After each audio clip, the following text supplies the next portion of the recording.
एउटा गाउँमा रामु भन्ने युवक बस्थ्यो। उसलाई घडी किन्न मन लागेको थियो। पैसा धेरै थिएन, त्यसैले उसले बजारको कुनामा देखिएको एउटा पसलबाट सस्तो घडी किन्यो, मात्र 100 रुपियाँमा। घडी हेरेर सामान्य जस्तो देखिन्थ्यो, तर एउटा अनौठो कुरा के थियो भने उसले जति पटक त्यो घडी लगाएर काम सुरु गर्थ्यो, उसले जे काम गर्थ्यो त्यो काम एकदमै सजिलै सफल हुन्थ्यो। पहिलो दिन उसले खेतमा काम गर्यो, फलफुल साग सब्जी 2 गुणा धेरै देखियो। दोस्रो दिन उसले टिकट लटरी काट्यो, 1 लाख रुपियाँ जित्यो।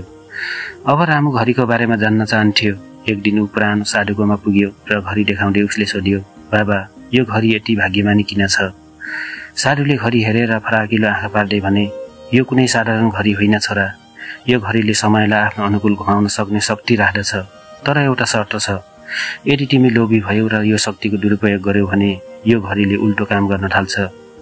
साधुको त्यो कुरा सुनेर रामु लाजले मुस्कुरायो र भन्यो, बाबा म कहिल्यै लोभी बन्ने छैन।